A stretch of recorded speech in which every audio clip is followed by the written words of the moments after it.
Bom dia. Gente, obrigado pelos participantes. O objetivo hoje, tivemos 3 lives na última semana, né, onde a gente estava trazendo muito tema do maior impacto hoje para o empreendedor, que é o fluxo de caixa. E categorizamos bem práticos temas com gestão trabalhista, gestão de tributos e gestão de contratos comerciais e seus impactos no fluxo de caixa. E a questão do volume que teve de perguntas e questionamentos, optamos em fazer essa live extra hoje, muito para discutir algumas principais perguntas que traziam um tema abrangente, que consiga trazer soluções práticas para o empreendedor nesse momento tão complexo. Então, o objetivo é trazer que ele volte para dentro do seu ambiente de trabalho e consiga trazer soluções práticas, tá? Eu me chamo Daniel Lasses, sou fundador e CEO do Grupo Lasses, empresas que são destinadas à parte de gestão, né, consultoria em gestão. Outra empresa do grupo que é a Lasses Soluções, que é uma empresa de tecnologia e solução bank, para apoiar também na operação de gestão também, né? E o Marcelo Toches, que o Fernando vai apresentar agora, que é o nosso parceiro, que é responsável por toda a frente jurídica de todos os âmbitos que apoiam a todos os nossos clientes. Prazer, pessoal. Meu nome é Fernando Drummond, eu sou o VP do escritório e CEO também, responsável pelas nossas operações. O escritório vem dando suporte para os nossos clientes e para os clientes também do Grupo Lassi, né, nesses últimos 45 dias, onde a gente teve, de fato, a curva de impacto maior da pandemia no país, né? E o que a gente tem visto, na realidade, é que ainda existem várias dúvidas, né, tendo em vista que o governo tem demorado para mexer e tem mexido muito naquilo que ele tem publicado. Então, todos os dias é uma avalanche aí de novos projetos de lei seguindo para o Congresso, enfim, são novas medidas provisórias sendo editadas, medidas provisórias sendo alteradas, né, e isso tem gerado bastante dúvida. Então, eu trouxe hoje para a live o time completo que participou individualmente de cada uma das lives da semana passada, para a gente tentar responder alguns questionamentos que a gente tem visto aí, que são mais frequentes e mais corriqueiros entre o empresariado. Então, está comigo aqui hoje a Camila Moraes, que é a nossa sócia gestora da área tributária, né? O César Passo Júnior, que é o nosso sócio gestor da área trabalhista, né? O Bruno Carvalho, que é o nosso sócio gestor da área de contratos, né? E o Maurílio, que é o nosso consultor especial aqui para assuntos contábeis do escritório, né? Então, eu vou passar a palavra agora para o César, para ele falar um pouquinho aí da experiência dele nesse último período, depois Camila, Bruno e Maurílio. Bom dia, pessoal. Prazer estar aqui de novo. A sistemática da live vai ser baseada em perguntas e respostas. Então, antes de adentrar nisso, só para fazer uma breve introdução, né? Cada dia nós temos uma novidade. Amanhã vai ser julgada, como inicia pelo menos o julgamento da DI 6363, que discute a medida provisória de redução de jornada com redução de salário. Então, o que a gente tem percebido, né? Uma movimentação decisória. Então, hoje é um momento que pode ser muito importante para empresas e sindicatos ou empresas entre si decidirem se vão acelerar as negociações, se vão aguardar o julgamento, se vão tomar para si essa rédea, principalmente na questão da negociação coletiva. E a cada dia que as medidas vão sendo implementadas, vão sendo alteradas, novas dúvidas surgem. E é muito importante você fazer esse pensamento dia a dia, essa tomada de decisão dia a dia. E nessas horas é muito importante estar com o seu jurídico do lado. É parte do negócio, nunca foi tão parte do negócio quanto agora. E eu espero que a gente consiga tirar um bom proveito no saneamento de dúvidas hoje. É isso aí. Bom, bom dia para todo mundo. Prazer estar aqui de novo. Na última live a gente tentou fazer um compilado de todos os atos normativos que abordavam reduções ou prorrogações de tributos e deixamos disponível para você esse material. E hoje a gente vai tentar sanear as dúvidas. Tem muita dúvida que já foi enviada para nós, mas fiquem à vontade para mandar mais dúvidas e tentaremos usar esse tempo aqui para atender principalmente a quem está nos assistindo, já que a última live foi bem expositiva e a gente espera que haja interação hoje para atender vocês. Bom dia, pessoal. Saúdo todos que participam da live conosco.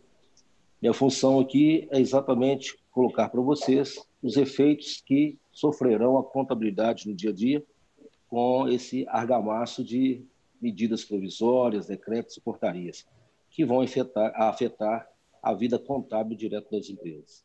Vamos lá. Bom dia, pessoal. Na última live a gente falou sobre como que os contratos comerciais precisam ser revistos, precisam ser tirados da gaveta e como que o empresário precisa estar atento para esse momento, que é um momento excepcional, e a gente tem visto, no geral, que muitos não sabem como fazer, né, como iniciar a renegociação contratual. Então, a gente deu esse panorama e hoje vamos responder as perguntas aí dos empresários, dos gestores, sobre como lidar com eventuais intempéries que surgem aí no processo de negociação contratual, uma vez que o governo que emitiu, né, e está trabalhando em outras frentes, como trabalhista e tributária, ele está pouco atuante na parte que é obrigacional, né? A gente tem algumas medidas setorizadas, mas não há uma clareza geral de como agir, então por isso a gente tem que puxar os princípios da teoria obrigacional, da teoria contratual e do Código Civil. Perfeito, obrigado. Para reforçar, todo o material, tá, que foi solicitado nessa última semana, com tanto conteúdo que foi exposto como as lives, já estão disponíveis tanto no LinkedIn da Marcelo Toches, como também no LinkedIn do Grupo Laces. Então, está disponível para acesso, como também já foi enviado para todos que solicitaram. Então, estamos totalmente à disposição para poder responder dúvidas futuras, tá? Que através dos e-mails já foram disponibilizados, como também, conforme a Camila colocou, através do chat, tanto o chat do YouTube como o chat diretamente do Zoom. Então, vamos lá. Iniciando com uma pergunta aqui, que vai direcionada para a área trabalhista, funcionária gestante não pode ser demitida por causa da estabilidade? Se a empresa encerrar as atividades, como fica este contrato? Força maior libera da indenização? Contigo, César. Essa pergunta ela é interessante. Ela entra naquela área de zona cinzenta. Historicamente, a maioria dos julgados é sempre no sentido de que o fim do exercício das atividades do estabelecimento, fechar o estabelecimento, não isenta o pagamento da indenização por estabilidade de gestante, assim como também não isenta a indenização por estabilidade acidentária. A única previsão que a gente tem aí é sobre a questão da CIPA, né? Extinção do estabelecimento, extingue CIPA, e não tem mais o que falar com relação à estabilidade nesse sentido. Agora, com relação ao cenário que a gente tem hoje, que é de força maior, o que tem sido dito, né? Tem se invocado o artigo 501 e seguintes da CLT, que trabalha com a questão da força maior. Nós temos uma manifestação na MP 927 que qualifica o cenário como força maior, mas as coisas não são assim tão simples. São dispositivos que datam do início da CLT, estamos falando de coisa da década de 40, então veio a Constituição, veio todo um arcabouço de normas, então é extremamente discutível. Mesmo em falência, isso não é falência, recuperação judicial, fechamento de estabelecimento, isso não é possível. Então é melhor não contar com isso. Até uma ressalva que é importante ser feita: a própria Caixa Econômica Federal não está preparada, entre aspas, ou não está compactuando como regra com o entendimento da aplicação da força maior em rescisão de contrato.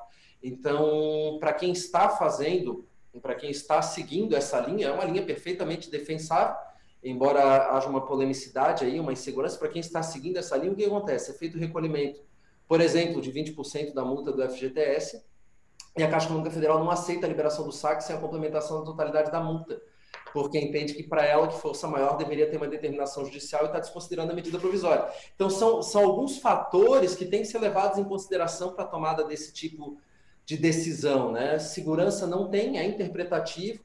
A princípio, a estabilidade dela deveria ser considerada mantida, sim. Trabalhar com o pior cenário nesse sentido, que historicamente é o que tem sido feito, embora nunca se viu nada assim antes, né? Eu não me recordo de uma medida provisória que considere e declare força maior um cenário nesse sentido. Então, os dois cenários são passíveis de discussão, mas é uma discussão que vai acabar caindo no judiciário, na minha opinião. Perfeito, obrigado. A gente está falando aí, então, mais uma vez, reforçando, né, a importância do caixa, né, que vai manter a questão da rotina de pagamentos. Tem uma outra pergunta com referência à gestão de tributos, que é a prorrogação do pagamento dos impostos.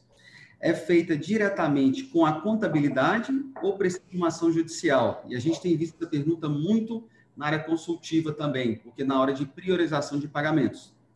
Esses impostos serão pagos na totalidade após os 120 dias ou podem ser parcelados? E aí, quem está olhando a previsão do fluxo de caixa, como que ele se comporta na previsão futura, né? E aí eu passo aí para a Camila. Sim, alguns impostos eles já foram diferidos, ou seja, prorrogados pelo governo. É o caso do PIS, da COFINS, da FGTS, Simples, contribuição previdenciária patronal, contribuição patronal sobre receita bruta. Então, em relação a estes tributos, basta que o cliente converse com a contabilidade ou com o seu jurídico para entender a data exata em que se inicia a prorrogação e até quando ela vai durar. Naquele material que foi disponibilizado, podemos mandar novamente, eles vão ter acesso a essas datas de vigência e principalmente fundamentação legal para aplicar corretamente. É importante dizer que não houve datas assim, uniformes para todos os tributos. Então, foi uma medida para cada tributo, praticamente, para cada grupo de tributo. Então, é muito importante conferir essa data de vigência da prorrogação. Quanto aos demais tributos não abordados nos atos normativos, que são contribuição social sobre o lucro, IRPJ, imposto de importação, imposto de exportação, IPI, ICMS, ISS, em relação a esses e também aos parcelamentos correntes, não houve norma legal que permita a prorrogação. Portanto, nesse caso, respondendo à pergunta, ela só seria possível pela via judicial. Eu não sei se todos que estão aqui hoje assistiram à live, mas eu fiz uma explicação rápida naquela ocasião sobre essa possibilidade de ingresso no judiciário, porque existe uma portaria lá de 2012 que permite que a União, na verdade, que determina que a União prorrogue todos os tributos federais em caso de estado de calamidade pública decretado pelos estados. Como não houve regulamentação dessa portaria, as autoridades fiscais acreditaram que não era autorregulável, né, no interesse arrecadatório dela, e o que motivou os contribuintes, então, a essa corrida para o judiciário restabelecer essa relação que ficou muito desequilibrada, na medida que o empresário teve seu faturamento suspenso por uma determinação top-down, né, ele teve que cumprir, e aí houve pouca eficiência do governo em ampará-lo. E aí temos tido decisões interessantes no judiciário para diferir todos os tributos federais e decisões ainda tímidas do judiciário para diferir os estaduais e municipais, mas já existem também. Continuando a pergunta dela, ela fala também sobre o prazo para pagamento, né? Isso vai ser feito na totalidade. Exato. Mais uma vez, é importante verificar cada legislação, cada ato normativo, porque não existe uma regra uniforme para tudo. Então, por exemplo, enquanto o PIS/COFINS foi prorrogado, o PIS e COFINS vencido em abril e maio foi prorrogado para agosto e outubro, o FGTS foi prorrogado de abril, maio e junho para julho, agosto e setembro, e ainda se concedeu um prazo de 6 meses a partir de julho para pagamento. Então, não há essa uniformidade que ela menciona aí na pergunta, eles serão pagos após os 120 dias? Não é assim. Cada tributo foi considerado de uma determinada maneira pelo governo. Então, deve-se analisar cada ato normativo isolado. Em relação ao parcelamento, também, como eu disse, alguns atos já vieram com essa concessão de parcelamento, que é o caso da FGTS, mas não é uma regra geral. Então, a gente pode esperar que, em relação àqueles tributos em que não houve regra para parcelamento, vá seguir o parcelamento geral já previsto em âmbito da União. Perfeito. Só uma palhinha para a doutora Camila, pode dar? Claro. Claro. Doutora Camila, eu acho importante, veja bem, nesse momento, vamos para uma questão prática, eu acho que vai ajudar muito a questão prática. Você tem que ter consciência que não foi alterado o fato gerador do tributo. Todas, tanto as portarias, as resoluções, as medidas provisórias, na verdade, houve o quê? Houve uma postergação do pagamento. Então, para ficar bem claro, porque dentro dessa pergunta da doutora Camila também tem chegado perguntas tipo assim, a competência do mês tal foi prorrogada, não foi prorrogada? Então, muitas pessoas estão preocupadas com competência. Então, para ser claro e objetivo, Não foi alterada a competência. Você vai apurar os seus tributos normalmente conforme a competência. Um exemplo, a PIS e a COFINS, que venceria no dia 24/4, ela foi, então, postergado o vencimento para o dia 25/8. Então, gente, para ficar fácil, todas as medidas, na verdade, eu vou deixar até o FGTS um pouco à parte, na verdade, só postergou vencimentos das obrigações. Tanto as obrigações principais, que são os tributos, como também algumas obrigações acessórias. O FGTS ele tem uma particularidade e foi o único que foi feito por medida provisória, para vocês terem uma ideia. Então, na verdade, no FGTS, que venceria 7/4, 7/5, 7/6, você pode unificá-los, dividir por 6 e começar a pagar a partir de 7/7, ou seja, 7 de julho você começa a pagar essas parcelas. Então é importante a pessoa desvincular um pouco a ideia da competência e vincular as medidas à data de pagamento. Então, na verdade, nós estamos trabalhando com todas as medidas baseadas numa data de pagamento.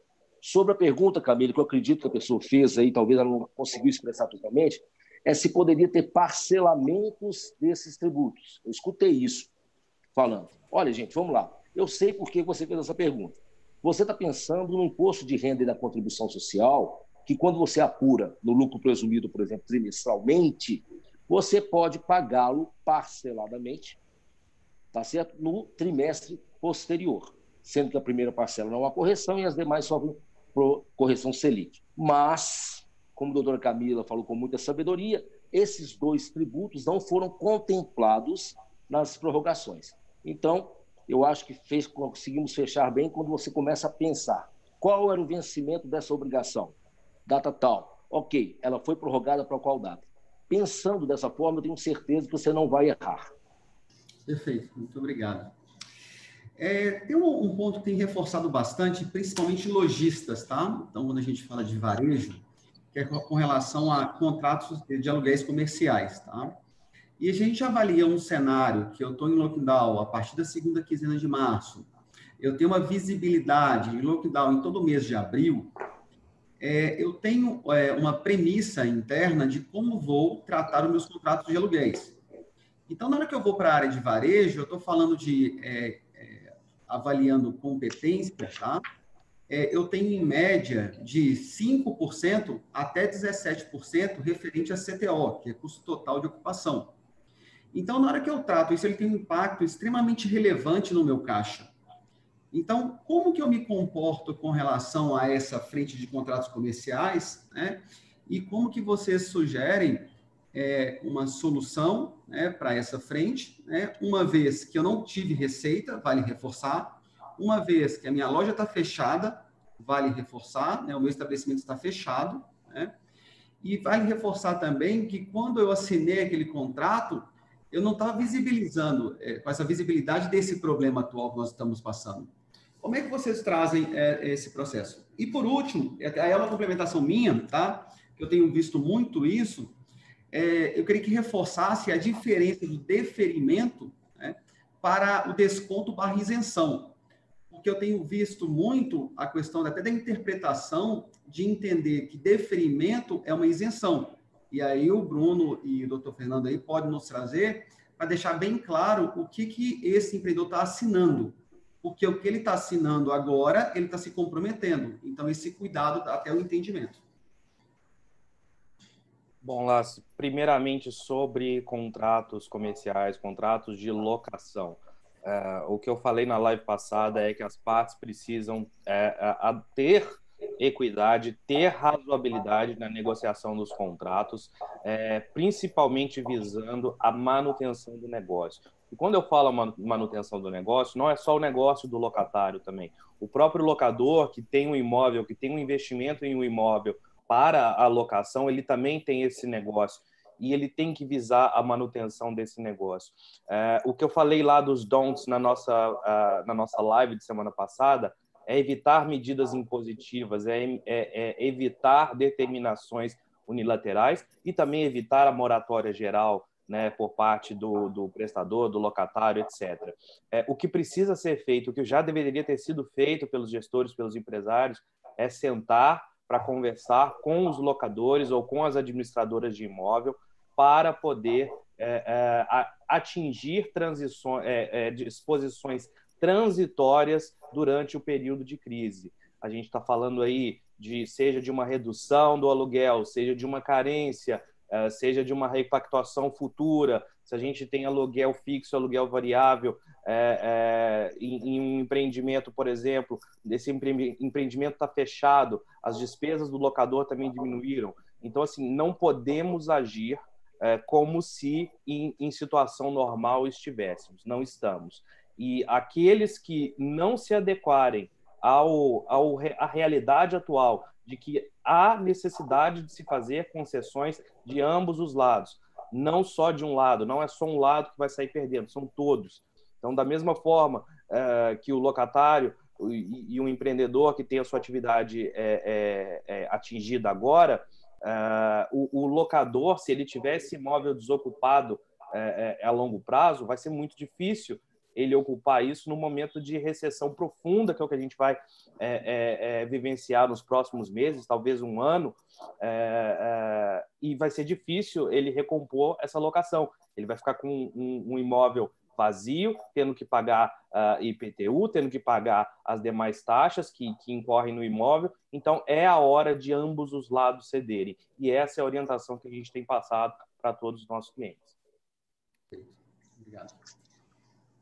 Na hora que eu trago aqui, eu vou trazer uma outra pergunta do âmbito trabalhista, e eu quero reforçar que o cenário que o empreendedor construir, ele hoje é muito incerto, né? A previsibilidade de quando se retorna ao mercado e com qual velocidade esse mercado retorna.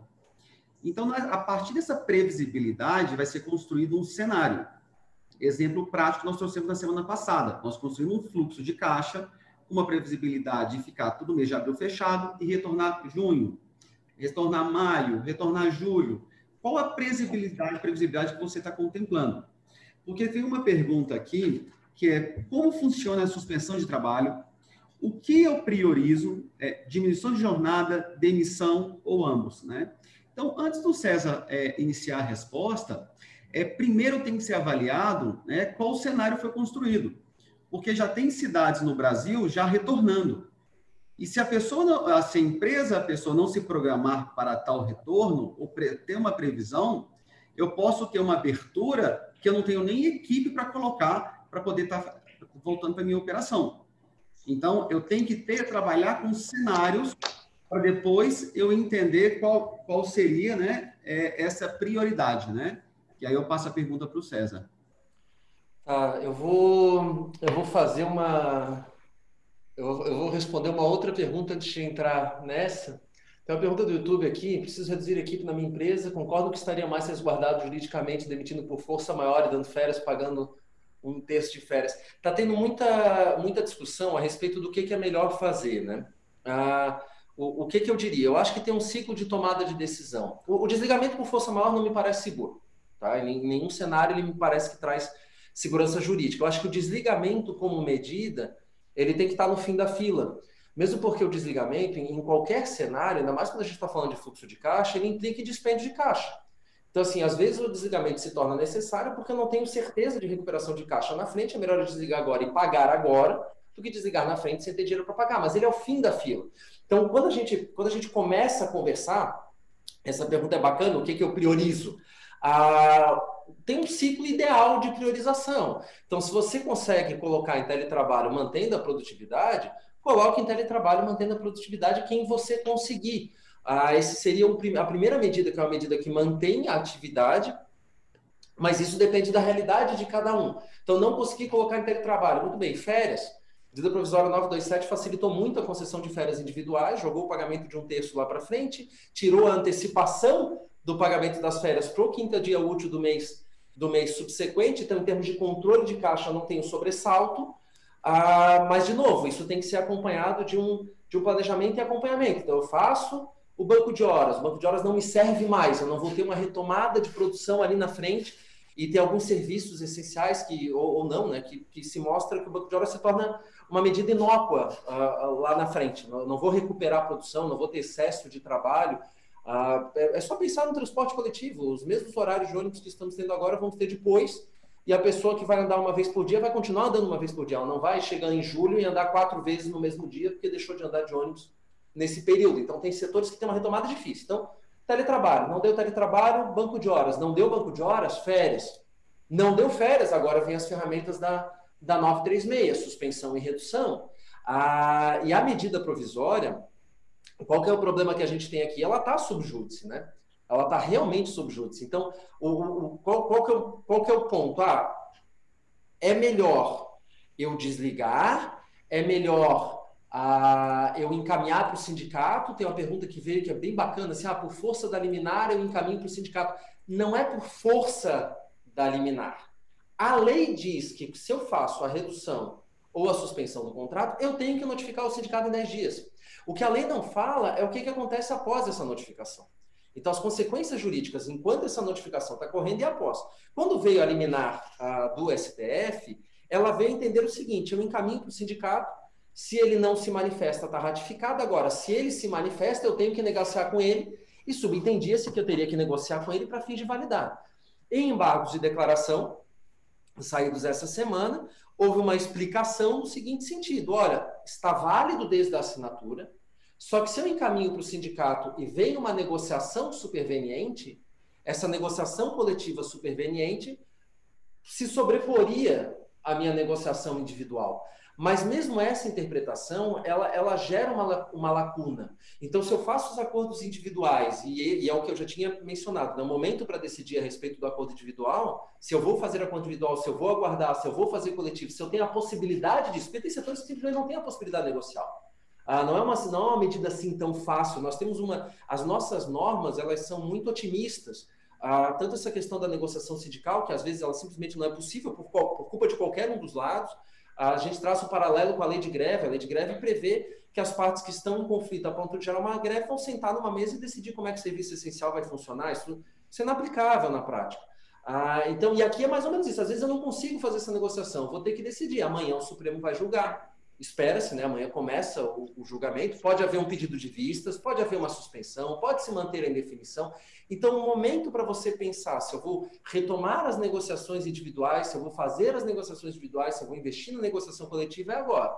Para você conseguir fazer esse planejamento. E esse planejamento vem calcado em todas as outras medidas. Para eu chegar no ponto da suspensão de contrato, é porque o meu caixa está zerado ou muito próximo de zerar, com uma perspectiva muito grande de zerar. Então, se eu desenho essa linha de tempo para fins de adoção da medida, férias que, se eu já dei, provavelmente estão acabando agora. Teletrabalho, que se eu já dei em teletrabalho, a partir do momento que eu coloco a pessoa em teletrabalho, eu tenho 30 dias para regulamentar como é que vai funcionar esse teletrabalho. Quem vai fornecer o quê? Como é que as coisas vão andar? Isso pressupõe um aditivo ao contrato de trabalho. Se eu não consigo aditivar esse contrato de trabalho, o entendimento mais razoável é que a situação se mantenha como está, até que venha uma regulamentação para isso, porque a crise não acabou e a recomendação ainda fique em casa nesse sentido. Dei férias, não tenho possibilidade de dar férias. Banco de horas, não deu possibilidade de banco de horas. Redução de jornada, não tenho o que fazer com determinados profissionais. Suspensão.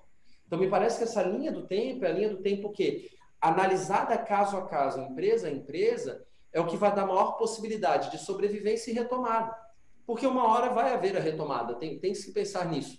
Então, não é seguro desligar agora, não é seguro desligar por motivo de força maior. O mais seguro é você tentar trabalhar com planejamento. Você olha a sua realidade financeira, você olha a sua realidade negocial e, a partir daquilo, você tenta desenhar essas medidas progressivas, analisando setor a setor. Há setores em que, evidentemente, o mais interessante é a suspensão do contrato. Há setores que dependem, por exemplo, do ambiente físico para trabalhar, que nesse exato momento está fechado, é claro que é a suspensão do contrato. E quando a gente fala de falta de receita, se você pensa em grandes companhias e grandes empresas, ou até médias empresas, se eu estou falando de 1.000 funcionários, a R$2.000 a funcionário, 30 dias sem faturamento, uma folha de 2 milhões, não há postergação de FGTS que me compense esse prejuízo de 2 milhões, porque ele tende a ser de difícil recuperação. Então, a suspensão está aí para dar esse respaldo. Em termos de segurança jurídica, a gente teve algumas manifestações de formadores de opinião, inclusive judicial, inclusive do próprio TST, Porque é claro que há essa preocupação, não pode acabar a crise, então estamos hoje em torno de 1 milhão de trabalhadores afetados pelos acordos individuais ou coletivos, redução ou suspensão. Isso tende, as estimativas são de que chegue a 2,4 milhões. Você não pode pensar que no final da crise terão 2,4 milhões de ações trabalhistas ajuizadas. Isso nos embargos do STF, na sua manifestação, ele fala, não se pode esperar que o sindicato receba, não faça nada e depois ajuize, né, judicialize a nulidade daqueles contratos.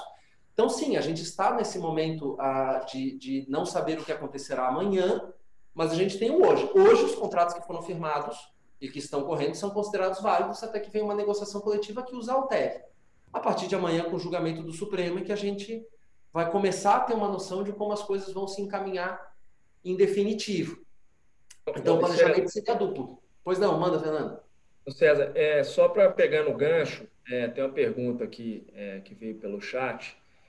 Bom dia, se eu fizer um acordo individual com redução de jornada e por força de liminar da MP 936, que você já falou, eu tiver que envolver o sindicato, fazendo exigências exageradas. Queria que você já falou um pouco do que está nessa pergunta aqui, mas queria que você falasse dessas exigências exageradas. Como que a clientela consegue contornar isso? O que a gente tem? O processo negocial nunca é fácil, né? O que a liminar traz de salvaguarda? Enquanto não houver... Hoje, tudo é hoje, né? Isso está valendo hoje, são 9h17, então, né? Na terça-feira passada, eu tive uma reunião às 1h30 para discutir a liminar proferida pelo STF. 2h veio a notícia de que o Supremo não teria gostado da liminar. 2h30 a liminar foi pautada para essa semana. 3h fiz a reunião com as mesmas pessoas, porque a reunião da 1h30 já não valia mais. Então, nesse momento, hoje, o que a gente tem? Se eu firmei um acordo individual, ele está valendo até que venha uma negociação coletiva que o altere. Então, se o sindicato está fazendo exigências que eu não tenho condições de cumprir, a negociação está em andamento e o acordo é considerado válido. Hoje, enquanto eu mantenho a negociação em andamento, o acordo é considerado válido. Se a negociação resta infrutífera, hoje, a princípio, esse acordo é válido. Vai haver uma discussão, com certeza absoluta, de por que a negociação restou infrutífera. Se os empregadores foram intransigentes porque é mais interessante manter a suspensão, ou se o sindicato fez exigências que são incumpríveis. Então, qual que é a preocupação que eu tenho percebido nas negociações coletivas? Excesso de estabilidade pós-crise. É muito complicado a empresa concordar com isso. É muito complicado, porque ela não vai ter caixa. Ela não tem necessariamente a certeza de recuperação de caixa para segurar essa empregabilidade toda pós-crise. Tá, isso quer dizer que acabando a crise, acabando a suspensão, vai todo mundo para a rua? Não, a medida provisória prevê um prazo que está razoável de estabilidade, com indenização que está razoável. Ali é claro que não é o ideal, mas a gente tem que trabalhar com fatos concretos. Para a empresa assinar um cheque branco perante o sindicato é muito complicado. E para o sindicato a decisão também não é fácil. Se você suspende o contrato, não conta tempo de serviço, não conta tempo de contribuição, não tem FGTS, só que as alternativas também não são boas. Por isso que o ideal, devo voltar para aquela linha do tempo, é você ter construído essa linha do tempo.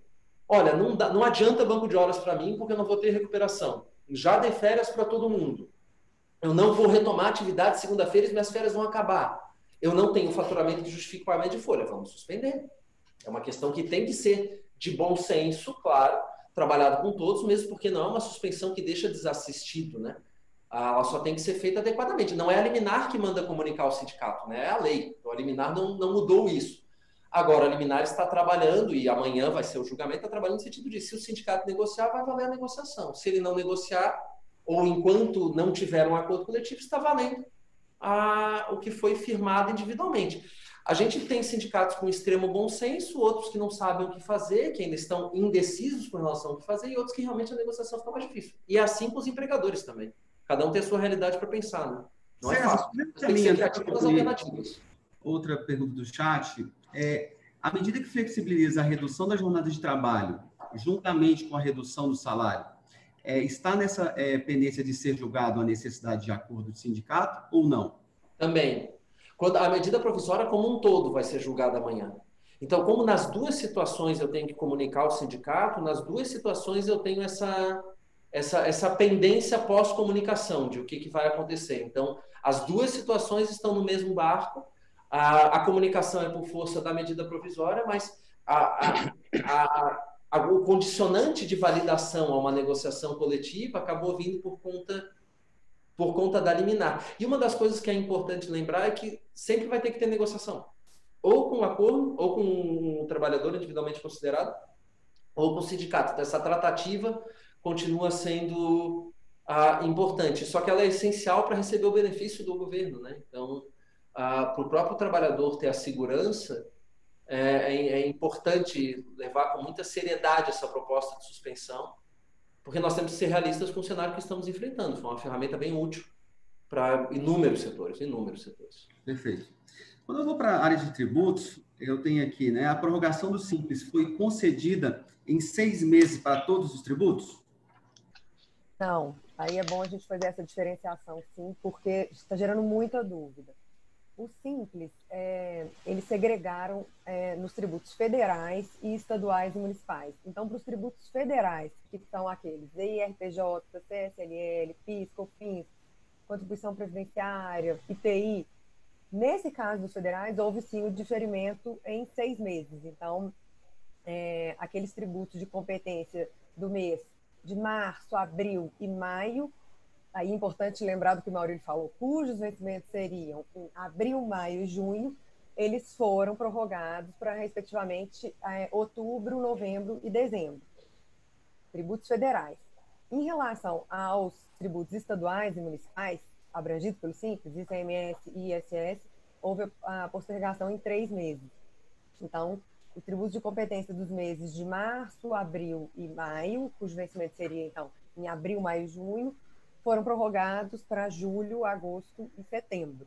Tá? E aí tem uma situação do MEI também, que é um pouco diferente, que é aquele valor fixo, né, que paga pelo microempreendedor individual.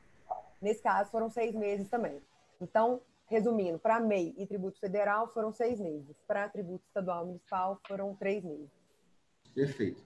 E aproveitando essa linha também, eu estou vendo no chat, então já tem várias perguntas sobre a questão de regime tributário, tá? E tem uma aqui que é, se eu paguei a DARF de PIS e COFINS pelo regime lucro presumido relativo ao mês de janeiro e fevereiro, eu poderia efetuar a opção pelo regime de lucro real agora em maio? Seria o procedimento contábil para isso? Como é que funciona operacionalmente a questão de revisar o meu planejamento tributário? Bom, então, nesse caso, é exatamente uma das principais demandas que eu estou tendo no escritório. Então, vamos lá, para quem fez essa pergunta, você tem que se calcar em 2 âncoras, ok? A primeira âncora você tem que olhar o regulamento do imposto de renda atual, o RIR 2018, o artigo 257, ele elenca ali são 8 atividades, e uma questão de faturamento. Quem faturou no ano 2019 acima de 78 milhões, essas empresas estão obrigadas ao lucro real. Então, você tem que ter 2 âncoras. Primeiro, o regulamento do imposto de renda. Então, eu te pergunto, você está obrigado ao lucro real? Lembrando também, vou voltar 20 anos atrás, no Refis 1, que mesmo a empresa que faturou mais de 78 milhões, se ela está pagando ainda o Refis 1, é a única exceção. Ela pode optar pelo lucro presumido. Mas a pergunta, então, foi a seguinte: eu paguei PIS e COFINS e eu posso mudar o regime tributário. Possivelmente você se planejou para esse ano, tá certo? Pelo seu fluxo de caixa, ter sua atividade normal. Ninguém esperava aí a pandemia. Bem, eu quero, então, que vou te dar base legal do que você pode fazer. Quando você pega a Lei 9.718 de 98, olha só, vamos voltar em 98, no artigo 13, ela define qual o momento exato da opção do lucro real ou do lucro presumido. E quando dar-se-á essa opção? No pagamento do primeiro DARF, do imposto de renda e da contribuição social. Então, caro ouvinte, se você pagou PIS e COFINS com código de lucro presumido ou código de lucro real, isso não é impedimento para que você decida pelo lucro real ou pelo lucro presumido. Lembrando a vocês que o lucro presumido, como a apuração dele é trimestral, nós estamos exatamente no mês ideal de decidir. Por quê? Não vamos pegar aqui as portarias que prorrogaram, vamos pensar somente no vencimento. o lucro presumido teria que estar definindo agora, 30 de abril, o DARF que ele pagaria. Então, mesmo que você pagou, posso migrar para o lucro real, prevendo aí talvez prejuízo? Pode migrar. Por quê? Porque que define o seu regime tributário, tá certo? Conforme o artigo 13 da Lei 9.718, que não foi revogada nem alterada, é o pagamento do primeiro DARF, do Imposto de Renda e da Contribuição Social. E o que eu paguei para trás? Eu já paguei PIS, paguei COFINS, paguei DCTF, isso não tem problema não. O PIS e COFINS você pode fazer uma REDARF e o DCTF você pode entrar retificando sem maiores problemas. Acho que eu consegui responder a pergunta aí. Perfeito, obrigado. A gente está com o horário previsto para encerrar, tá? Às 9h30. Só que a gente está vendo que o volume de perguntas, tanto no chat do YouTube como do Zoom, está tendo um volume muito grande e nosso objetivo aqui é ajudar todos vocês, tá? Então, a gente tem o nosso grupo interno e a gente optou aqui em estender até 9h45 para possibilitar o maior número de perguntas que consigam trazer soluções para vocês, ok? Mas uma pergunta para o Murilo e Maurílio e para a Camila, a reduções previstas para as contribuições ao Sistema S atingem o mês de março? Não, é importante falar disso, está gerando muita dúvida mesmo. Primeiro que foi uma das únicas reduções efetivas, né? As contribuições ao Sistema S, não houve prorrogação e sim redução. Está no nosso material também para acesso, para vocês verificarem cada uma das alíquotas. E o nosso entendimento é que a norma tributária ela não atinge fatos geradores pretéritos à sua vigência, que é a irretroatividade da lei tributária, né? Então, como essa norma que reduziu as contribuições ao Sistema S foi editada em abril, essa redução seria aplicável aos fatos geradores ocorridos em abril, cujo vencimento se opera em maio. E, então, pelos 2 meses subsequentes também, né? Que foi o prazo que a norma deu. Então, o benefício ele não vai se aplicar aos créditos cujos fatos geradores ocorreram em março e cujo pagamento se concretizará em abril. Ele vai se aplicar aos fatos geradores ocorridos em abril, maio e junho, vencidos em maio, junho e julho. Ok, perfeito. Na hora que a gente entra para a gestão de contratos comerciais, tá? É imprescindível que um contrato tenha cláusula de força maior para que poder pedir a repactuação e flexibilização de obrigações? Não, Lácio, não é imprescindível, isso decorre de lei.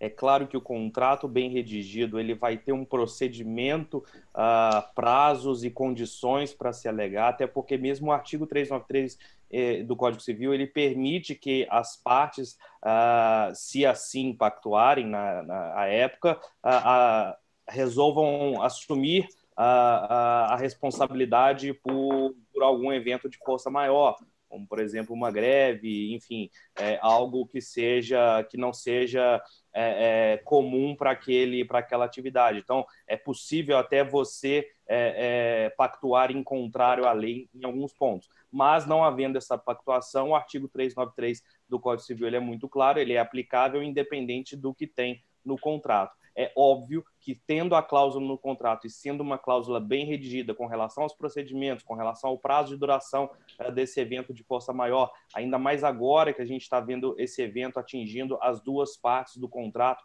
coisa que não acontecia antes, né, da forma global que estamos vendo hoje. Então, sim importante ter a cláusula, mas não é imprescindível para você iniciar o pedido, né, o processo de repactuação daquele contrato, daquela obrigação. Perfeito.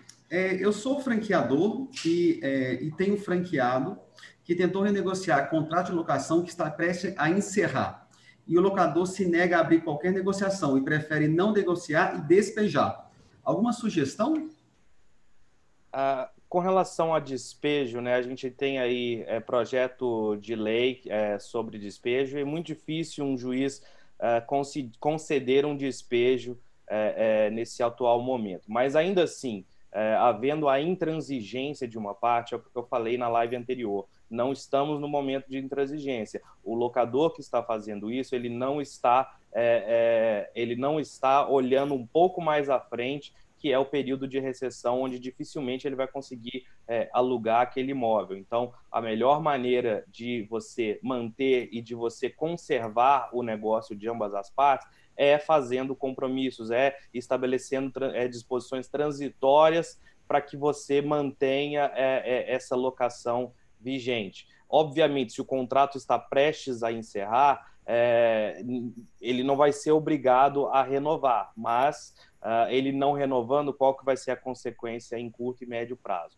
Então, é o que eu falei, cada contrato vai ter que ser avaliado individualmente. Não existe uma regra mágica em contratos que vai se aplicar a todos. Tem que sentar e tem que negociar.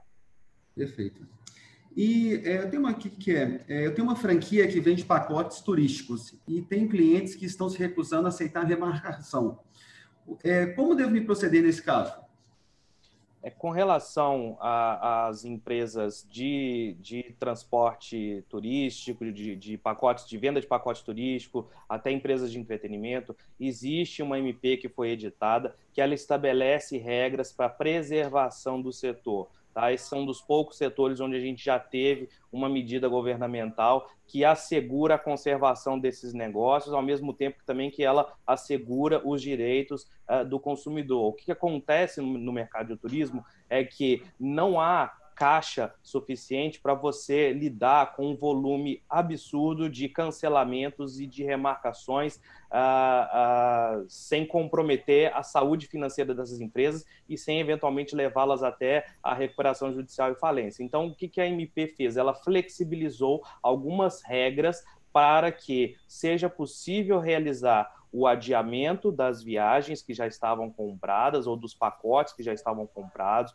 ou de shows, concessão de crédito para a compra de um outro produto num prazo estendido, né? Porque o motivo de força maior, ele não é causa para você sair rescindindo tudo. Ele é uma suspensão temporária onde você tem que repactuar o contrato. Né? Então, é muito importante a gente separar isso. Em último caso, se houver necessidade de cancelamento para as empresas de entretenimento e turismo, aí sim a MP vai estabelecer um prazo dilatado para que esse reembolso ocorra, porque, novamente, estamos falando aqui de fluxo de caixa e hoje essas empresas não têm um fluxo de caixa para poder atender todos os cancelamentos de uma vez. Então, a MP estabelece que serão, a MP 948 estabelece que serão 12 meses após o fim do estado de calamidade pública, né, decretado pelo governo, para que a empresa tenha o prazo para poder reembolsar o seu viajante, o seu cliente.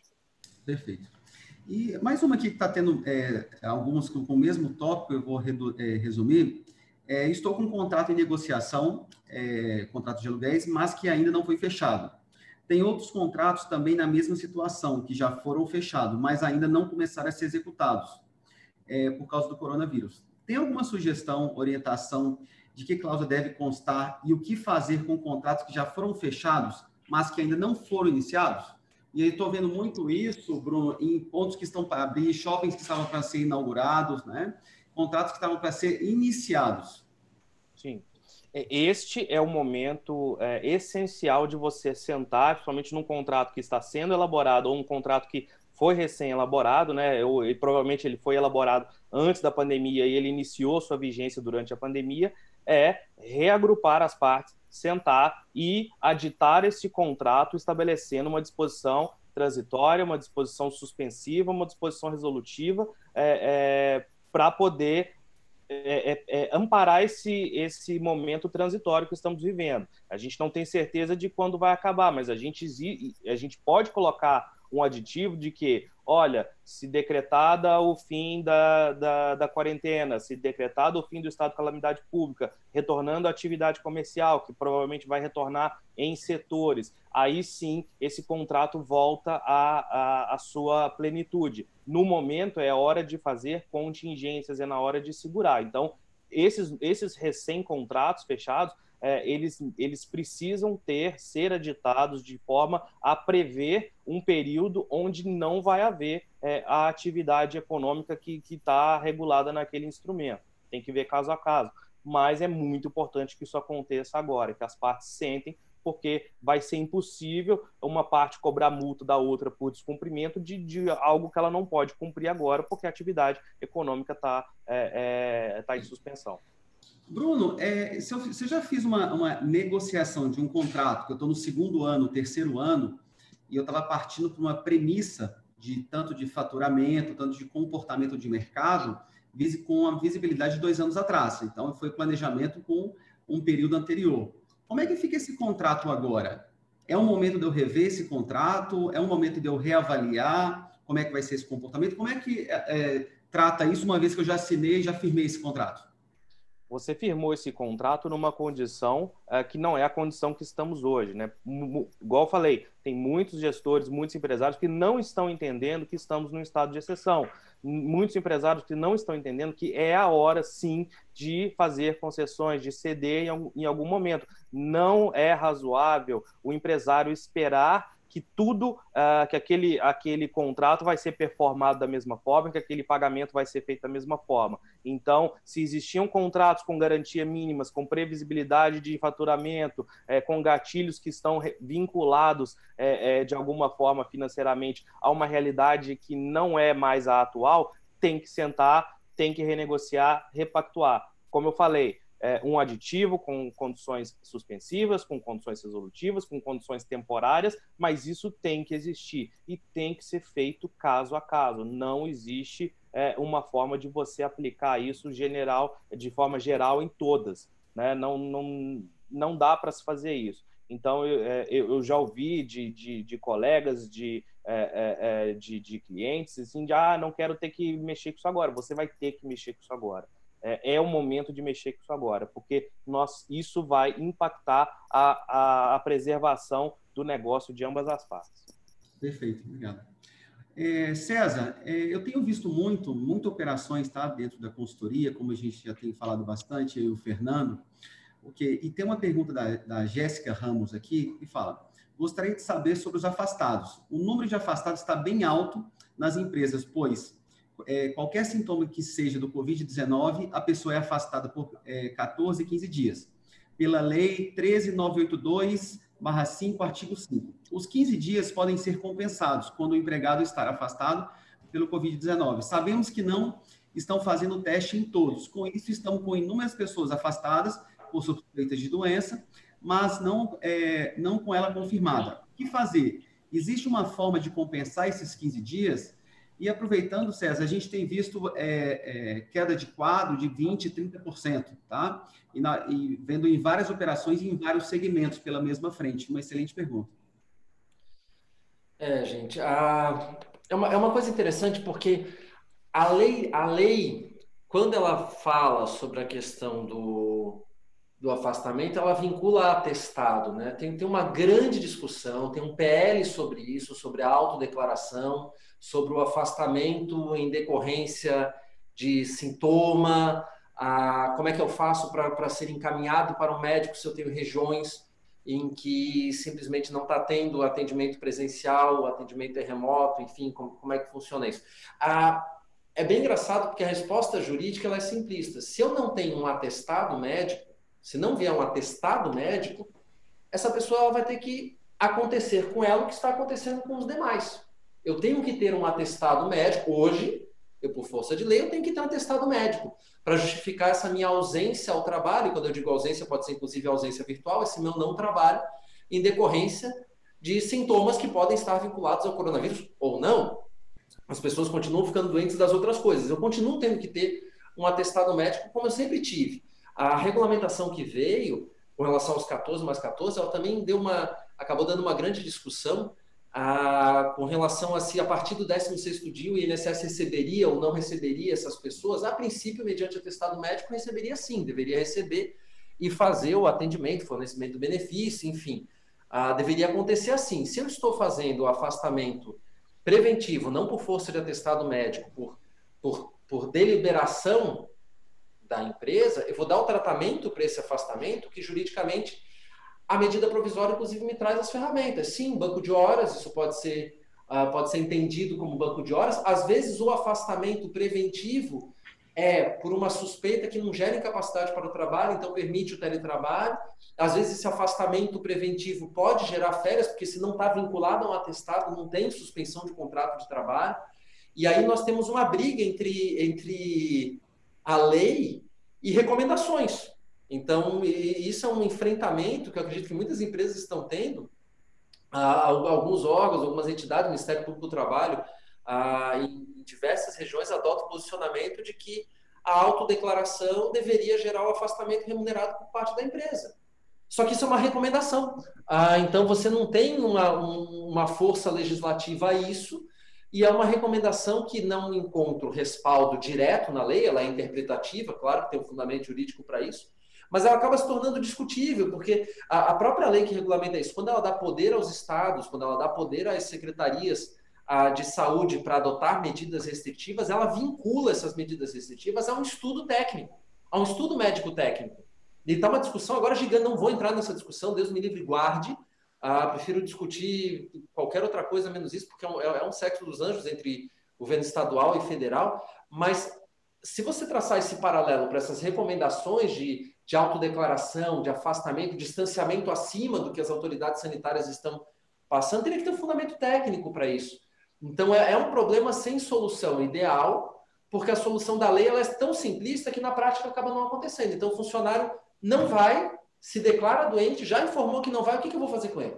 Eu vou dar falta justificada? Eu acho mais interessante eu trabalhar no contexto de banco de horas, eu trabalhar no contexto de antecipação de férias, se ainda tiver essa possibilidade.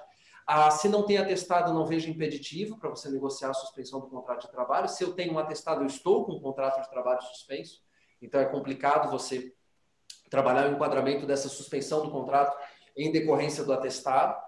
Mas se eu pudesse, né, se fosse um QNEM normal, eu diria a lei exige atestado. Se não tem atestado, a pessoa vai ter que trabalhar. Mas a gente sabe que não é bem assim. Tem que ter solução criativa para esse tipo de coisa. Então, sim, dá para compensar depois. É só trabalhar isso com o conceito de banco de horas. Se a pessoa não tem atestado, se ela tem um atestado de incapacidade, segue o fluxo do atestado. Perfeito.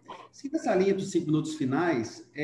Com relação ao teletrabalho ainda, como que fica o funcionamento dele depois de implementado? E um ponto importante é como funcionam os benefícios. Então, eu tenho uma linha de atuação e eu tenho uma linha de benefícios, né? Como é que funciona esse comportamento com esse novo momento? Vamos lá, gente. Uma vez que eu implementei o teletrabalho com base na medida provisória, eu vou ter ali meus 30 dias para fazer uma regulamentação complementar do teletrabalho, por assim dizer, porque se eu também não fizer essa regulamentação, a lei não diz o que acontece. Eu tenho 30 dias para fazer isso, eu não posso presumir que eu vou voltar a trabalhar na empresa, em local físico, essa é uma presunção que me parece contrária a todo o arcabouço legislativo e o panorama de surto que a gente está tendo agora, mas eu vou ter que definir. Muito bem, mas a parte dessa definição, que seria no sentido de quem paga isso, quem paga aquilo, rotina, jornada, computa ou não jornada, esses parâmetros de decisão dentro desse sentido, pela medida provisória, eu não teria ponto de jornada, mas a gente sabe que a coisa não é tão simples assim. Eu tenho essa parte burocrática prática. E eu tenho a parte dos benefícios que está gerando muita confusão, principalmente com relação ao Vale Transporte. O que é benefício? O benefício é aquilo que é estipulado por força de negociação, por força de hábito, por força do contrato de trabalho. É algo que eu recebo não como recompensa pelo trabalho, porque isso é salário, mas em função dele ou para a realização dele em algumas circunstâncias. O benefício clássico é o vale alimentação. Então, ou vale refeição. Se eu estou tendo teletrabalho em casa, eu não vejo motivo jurídico para suspender o vale alimentação ou vale refeição. Eu posso negociar isso com o sindicato. Se eu tenho uma redução de jornada com a redução do intervalo, acaba ocorrendo uma redução do intervalo de 1 hora, por exemplo, para 15 minutos, ou acaba ocorrendo a supressão do intervalo, eu tenho que ver regra, se isso está estipulado em alguma negociação coletiva, se eu tenho alguma previsibilidade com relação a isso. Mas, a princípio, esse seria um benefício seria mantido. Vale transporte, não. O vale transporte, ele não é um benefício na natureza, num conceito mais clássico de benefício. Por quê? Porque ele tem uma função específica, levar para o trabalho e trazer do trabalho. Inclusive, é uma ilegalidade eu usar o vale transporte para qualquer outra coisa. Eu receber vale transporte e vender o vale transporte, isso é ilegal. Então, isso pode gerar justa causa. Isso o vale transporte, ele é muito vinculado à sua natureza concessória. E quando a gente abusa do vale transporte, o que as pessoas esquecem? É um problema para os dois lados, porque às vezes, se eu não estou usando o vale transporte para o trabalho e vice-versa, que é o período agora, tanto a empresa pode vir a ter um problema de recolhimento previdenciário em cima disso, quanto o empregado pode vir a ter um problema que as pessoas às vezes esquecem, dependendo do valor do vale transporte que é dado, se aquilo ali for descaracterizado como vale transporte, porque eu estou em teletrabalho, não estou me transportando para o trabalho, isso vira salário. Se vira salário, isso soma a tua base salarial e às vezes você até muda a tua alíquota de retenção do imposto de renda e subitamente você está devendo imposto de renda. Você está devendo imposto de renda num patamar muito maior do que aquele benefício em FGTS e talvez para recolhimento previdenciário uma aposentadoria futura. Então, no meu entendimento, e é um entendimento compartilhado, como o Vale Transporte ele tem uma destinação específica, que é levar o trabalhador para o trabalho e trazer do trabalho, se está em teletrabalho, não tem Vale Transporte. O Vale Alimentação é para o trabalhador comer enquanto trabalha. Se ele está trabalhando, ele está comendo.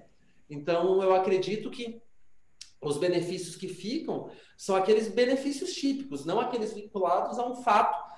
Então, por exemplo, eu não estou viajando e eu tenho uma ajuda de custo para a viagem. Para mim, não faz sentido. Não faz sentido. Isso não é benefício. Isso é uma ferramenta para o exercício de um trabalho específico. Tem algumas negociações coletivas e algumas empresas que têm uma política até mesmo de subsídio para fins de reunião presencial. Se eu não estou tendo reunião presencial, isso não é... Eu não posso pegar aquele dinheiro e fazer com ele o que eu quiser. Há uma destinação específica para aquilo. Então, é muito importante você mapear os agregados à sua folha de pagamento para fazer uma análise de um por um. Isso fica por quê, isso sai por quê. Não é simplesmente pegar tudo e botar. Algumas negociações coletivas que estão sendo feitas em caráter emergencial listam os benefícios que são mantidos. Isso é o que traria a maior segurança, né? Se você está fazendo a redução de jornada, se você está fazendo o teletrabalho, você ter isso muito claro com o seu profissional, me parece bem importante, porque eu não posso sair desvirtuando um benefício como o Vale Transporte. Tem muito mais consequência do que simplesmente parar de receber o Vale Transporte. Perfeito. Ô César, deixa eu pegar um gancho que eu acho importante a gente comentar alguma coisa aqui. No dia 20 agora, a gente tem o final do prazo da MP 905, que instituiu o contrato de trabalho verde e amarelo. Existe hoje uma emenda aglutinativa no Congresso para poder tratar dos assuntos ali que estavam dentro do contrato verde e amarelo. O que muda, dado o cenário da pandemia, o que converge, o que fica prevalecendo a partir de agora em relação àquelas disposições específicas da MP 905? Olha, Fernando, é uma excelente pergunta, sabe? Nós temos de previsão legislativa que toda vez que uma medida provisória ela é alterada ou cassada, deveria haver também por decreto legislativo regulamentando seus efeitos em decorrência da modificação. Não é o que acaba acontecendo, não foi assim na reforma trabalhista, eu não creio que vai ser assim na 905. Tudo que ela não for incompatível com a MP 927, 936, enfim, as demais medidas provisórias que estão em vigência, tudo aquilo que não for incompatível, né, a medida provisória em caráter emergencial, não tem previsão na 927 de se eu posso teletrabalho para carteira verde e amarela ou não. Por exemplo, eu entendo que vai ser de aplicação imediata, sem discussão, que eu acredito até que já esteja acontecendo. Eu acredito ser perfeitamente possível suspensão de contrato da carteira verde e amarelo, redução de jornada da carteira verde e amarelo. Agora, os contratos em curso, vamos dizer assim, período pós-pandemia ou uma rescisão que for feita agora de um contrato verde e amarelo, isso vai dar pano para manga, porque a princípio a MP, enquanto vigente, vale os seus efeitos. Terminou sua vigência, né, a lei passa a vigorar, mas a gente está discutindo, inclusive, diferença de alíquota de recolhimento da FGTS. A gente está discutindo multa rescisória em casos de desligamento. E aí, como é que fica? Vai ter uma proporcionalidade entre um e outro? Então, assim, isso vai ser um problemão. Isso vai ser um problemão. Se não tiver um regramento transitório, e pelo que eu vi do que está indo da aglutinativa agora, não terá esse regramento transitório. Espero que tenha, mas eu não percebi até agora, né? Ontem madrugada ainda estava rodando um texto diferenciado, não consegui ainda lê-lo todo. Tem algumas coisas ali que também interessantes, outras coisas ali mantidas, outras alteradas, enfim. Mas eu diria o seguinte, a princípio, para a carteira verde e amarelo, tudo que está regulamentado nessas medidas provisórias de urgência vai continuar valendo. Agora, o que eu vou fazer com o profissional verde e amarelo que viveu nas duas, e todos terão vivido nas duas, né? As perspectivas é que todos terão vivido nas duas. que eu vou fazer? Ô César, só para ficar um pouquinho claro para quem está ouvindo, fala um pouquinho do que estabeleceu O que estabelece a carteira verde e amarela? É um contrato, saiu no ano passado, foco em empregabilidade de jovem, é um contrato diferenciado de prazo de vigência máximo de 2 anos, que tem redução de recolhimento de alíquota de FGTS mensal, eu posso antecipar o pagamento de férias e 13º mês a mês, então não vou ter um dispêndio maior de caixa, uma sistemática parecida com a doméstica. Quem tem doméstica regularmente registrada, e se é doméstica deverá estar regularmente registrado, você faz recolhimento mês a mês já de multa de FGTS rescisória, seria a mesma lógica para a carteira verde e amarela. Não é possível você contratar o verde e amarelo em qualquer situação, você tem que apurar a sua média de empregados durante um determinado período para demonstrar que essa contratação desse jovem por um custo menor, ela é por aumento de posto de trabalho, o fundamento da norma é essa, a fiscalização acaba sendo essa, e ao término dessa vigência de 2 anos, enfim, o desligamento acaba ficando mais barato, assim como a vigência durante o período. Até há uma possibilidade inovadora, que eu acho que não ficou no aglutinativo, que seria, ao invés de eu pagar periculosidade, eu contrato um seguro de vida, que faz sentido. Tá? Faz todo sentido. Foi muito criticado, mas qual que é o fundamento do adicional de periculosidade? É você que dá para a pessoa uma renda a mais caso algo de ruim aconteça, só que essa renda ela é gasta. Né? Então, se eu tenho um seguro de vida, a efetividade, se ela tiver que ser implementada, ela é muito mais clara. Mas, enfim, seria isso. Só qual que é o problema? Por exemplo, se discutia que a multa rescisória seria 20%. Pelo que eu vi no aglutinativo, virou 30%. Então, quem for despedido hoje é 20%. Daqui a uma semana é 30%. Quem pegou o período misto, eu vou pagar 20% ou eu vou pagar 30%? Então, esses questionamentos, haverá que haver uma interpretação seletiva. Vai dar rolo. Teve uma ampliação do projeto que é bacana, que coloca também na verde e amarelo, contratação de quem tem mais de 55 anos e está 12 meses fora do mercado de trabalho. Eu acho fenomenal. Essa eu achei uma boa mesmo, porque você não tem nenhum estímulo de contratação para quem está a partir dessa idade. Então, eu acho que é uma medida interessante, só que ela não é incompatível com tudo isso que nós estamos colocando aqui. Eu posso, se eu tenho um verde e amarelo, eu posso postergar o meu recolhimento de FGTS dele, sim. Eu não vejo como legislações conflitantes por ter uma previsão específica, pelo menos eu defendo isso, não vejo como ser diferente pela medida de urgência. Mas quando tudo passar e quando for publicado, é que nós vamos ter uma zona nebulosa ali bem complicadinha. Perfeito. Bem complicadinha. Gostaria de reforçar, né, todas as lives da última semana, elas estão disponíveis, tá? Todo o material também foi disponível. O material dessa live de hoje também vai estar disponível, tá? Após 24 horas vai estar disponível para todos. E o volume de perguntas está extremamente alto, então eu não vou conseguir responder todas nesse momento. E era o objetivo responder o máximo, tá?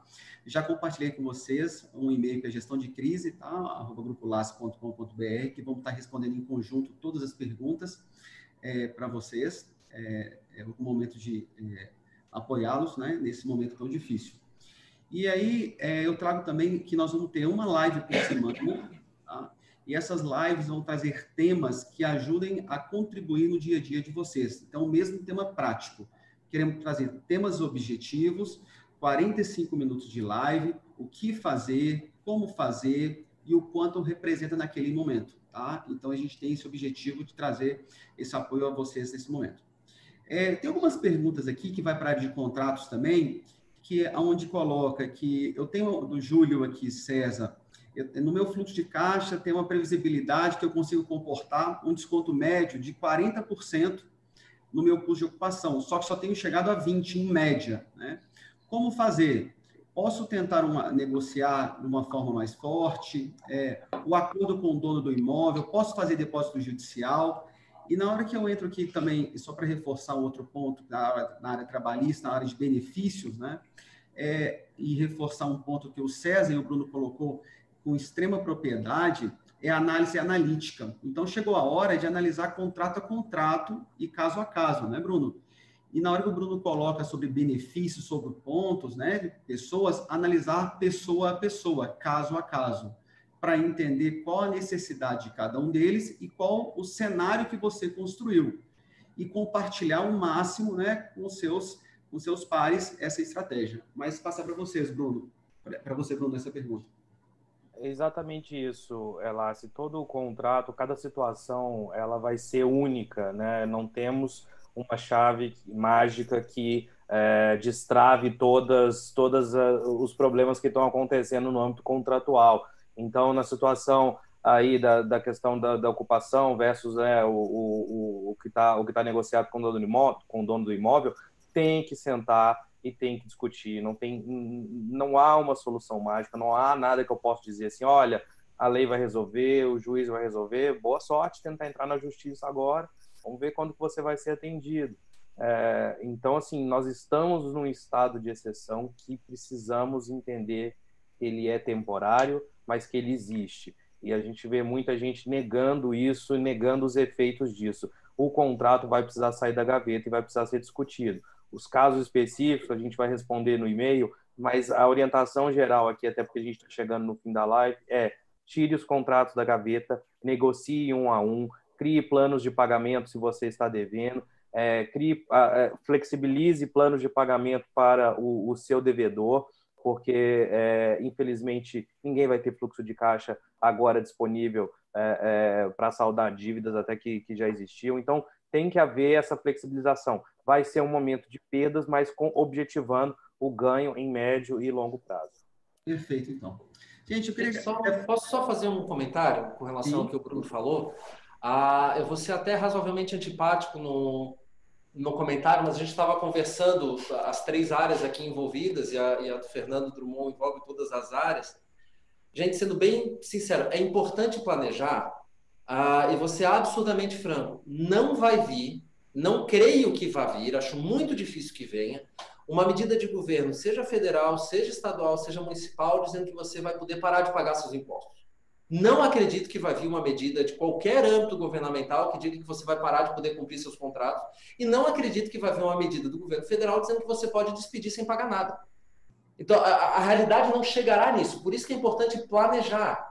E como o Bruno falou, a crise vai acabar. Se você não desengavetar agora, se você não planejar agora, se você não promover esse raciocínio agora, com inteligência, com caixa, com número, com estratégia, com mapeamento, envolve o seu jurídico, envolve o seu contábil, transforma o seu jurídico em estratégico, que é o que a gente fala, a gente tem que ser um braço da tomada de decisão da companhia. Não cabe mais agora o jurídico ser o pano de chão que limpa o leite derramado. Não, a gente tem que estar junto, o fluxo de caixa tem que ser uma constante, a análise tem que ser diária, porque no final das contas, a solução para o problema virá do próprio empreendedor e do empreendedor com seus funcionários. Então, eu só acho importante colocar isso bem claro, bem explícito, porque o governo está, na melhor das hipóteses, dando ferramentas, mas quem vai decidir como que elas vão ser usadas vai ser a gente. Perfeito. Gente, estamos encerrando a nossa live. Eu gostaria de agradecer a Camila, doutor César, Maurílio, Bruno, Fernando. Tá?